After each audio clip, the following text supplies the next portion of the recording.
Welcome to Heritage Acres Homestead. I'm Chas. Here you'll find our family as we strive to live a life that pleases the Lord. We do our best to make the most out of what we've been given, so we'd like to invite you to come along and join us on our journey. Hey y'all, welcome to Heritage Acres Homestead. I'm Chas. We're in the garden this morning because we live in the South. And buddy, if you don't get in the garden in the morning, you definitely don't want to be in there anytime from noon on because you're gonna swelter. So I'm out here this morning trying to get a little bit of work done. I figured I'd give you a quick garden tour. You'll see that I'm still struggling as a gardener. I do have some successes. I do have a lot of failures because I've got some issues with my chickens getting up here. But you know what? That's all right. We'll just keep on keeping on. But we're gonna walk through the garden, and then I figured what we would do after that is I would show you how to make one of my favorite summer side dishes or even lunch dishes, and it's just totally delicious and super easy and nice and refreshing on hot days. So when you know your potatoes are ready to be dug is when they start dying back. They've already flowered. I pulled the flowers off because I wanted the energy to go back into making more potatoes if possible.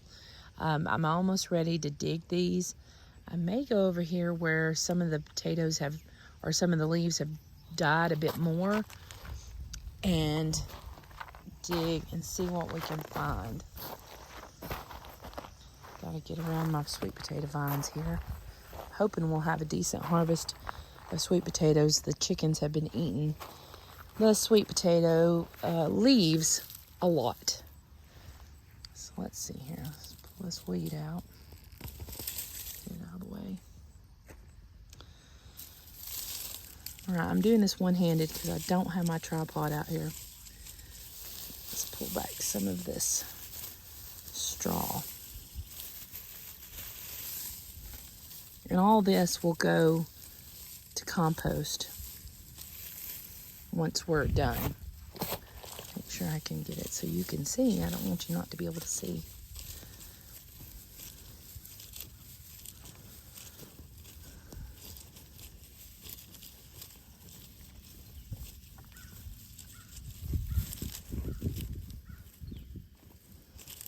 I think I've told you before, I feel like when you're digging for potatoes, it's like digging for treasure.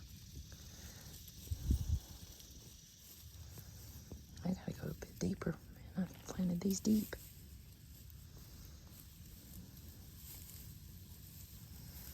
Oh boy, look at that.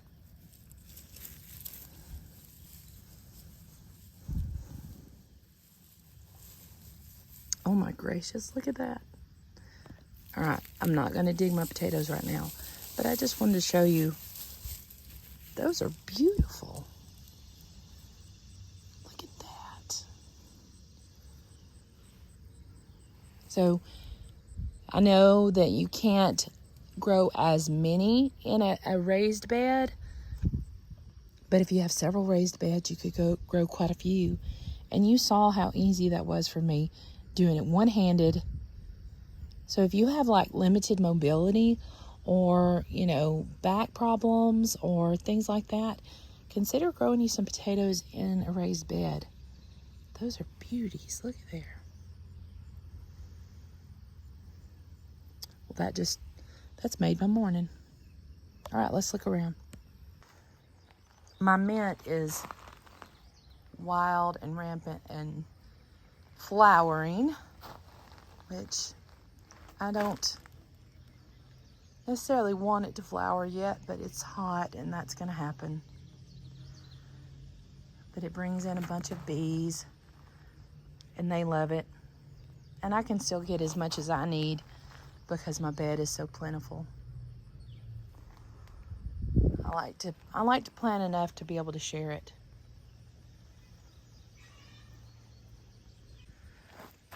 These are some poblano pepper plants.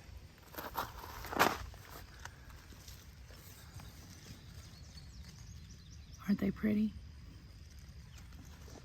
I can't wait to use some of those. A couple more squash plants that already look like they're taking hits from the squash bugs.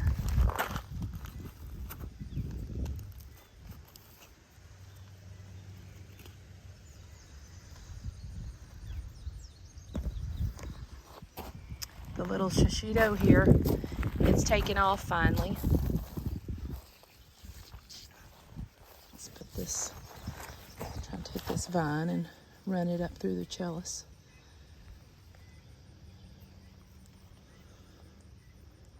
There we go. It has a tiny baby shishito right there. Let me see if I can find it on my camera. There it is.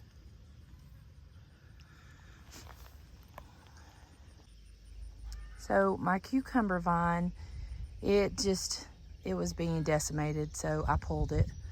And I replaced it with some Chinese long beans. So they're gonna grow and they're gonna go up my trellis here. So they've got a little ways to go, but you can see that they are doing pretty well. I pulled this side sooner than I pulled this side. This side just have some baby beans. Those are the watermelon radishes. They take a bit longer than a regular radish, so I planted some extra dill here after the chickens scraped up most of my onions on this side of the bed. I do have some decent ones over here. I've got to get in here and weed this. I don't have many because they destroyed it, but I'll have a few. And next year I'll know better. We're going to revamp our chicken coop to keep them from being able to get up here next year, or maybe even by the fall. I have some beautiful tomatoes coming here and there. I also have this from the blasted chickens.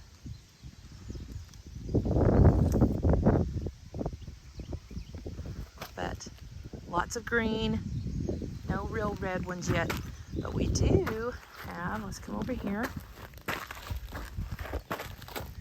We do have some of our sun golds that are ready to pick, and I've been eating on them just about every day. They're so good. I don't know if those are sun golds or sun sugars, but they're kind of the same kind of thing.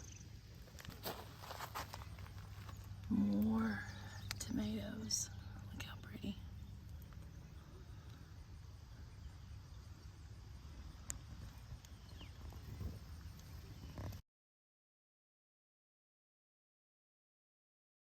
And these are those mammoth marigolds that I told you about that I got from a friend, and I really like them. I love how huge they are. I'll be saving some seeds from them for sure.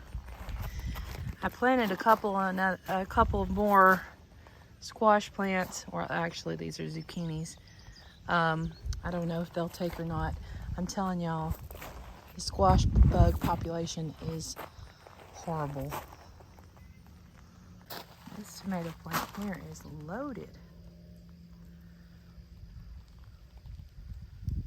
I wish I remembered what variety she is.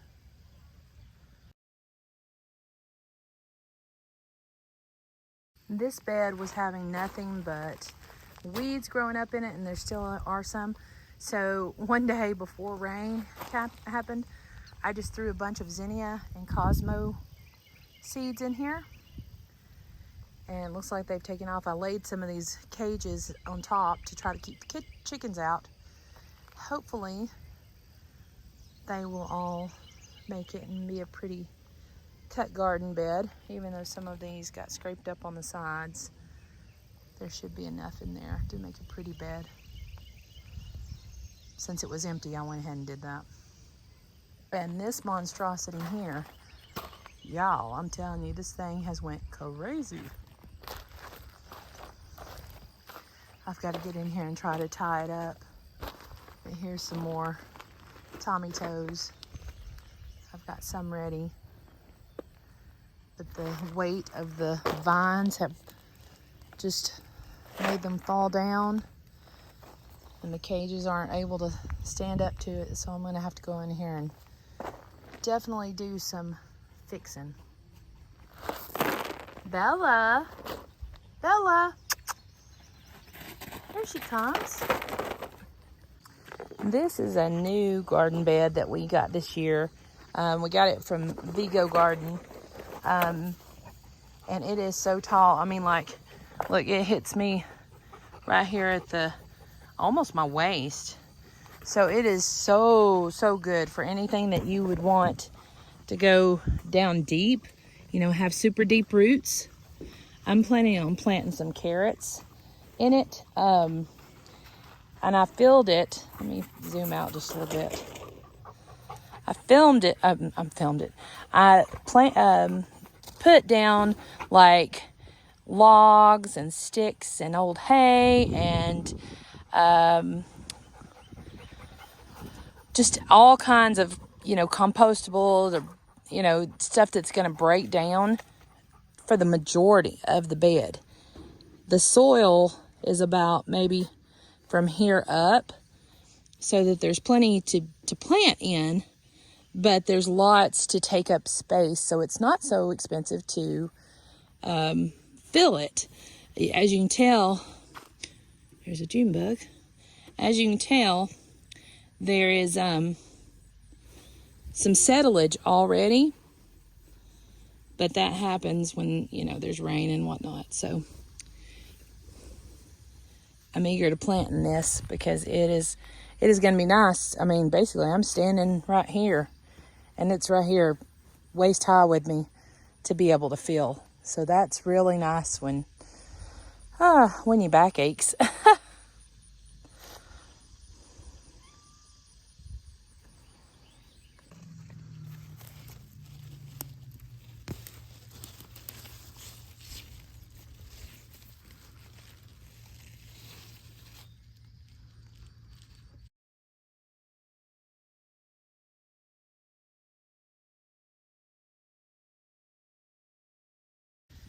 We're really going to have to watch because the elderberries are forming.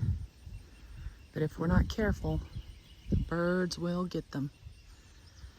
So they're green now. We'll wait for them to turn purple.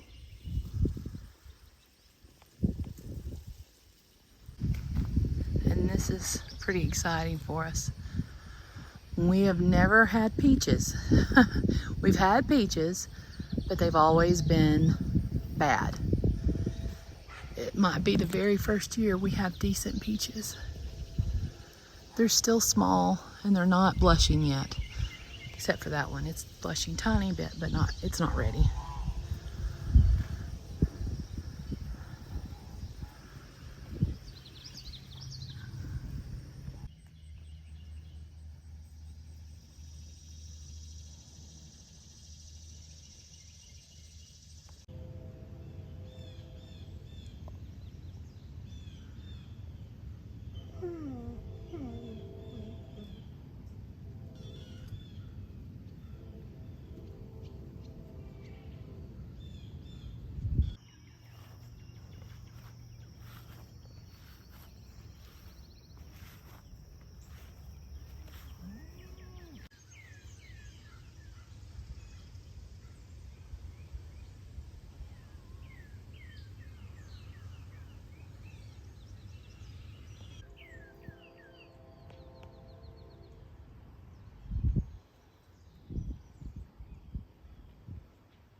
For those of you who are new here, this is Muck, and he is going on 7 years old, I think. Go sit down. And he loves tomato tomatoes. He also loves to fetch.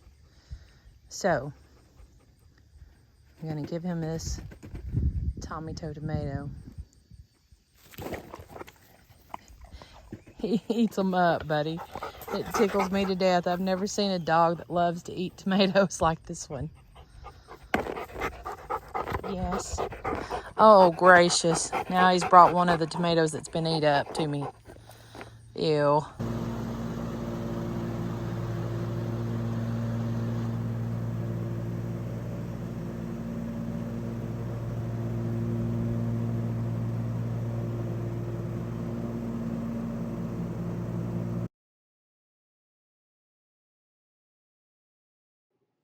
All right, y'all, that concludes this week's video.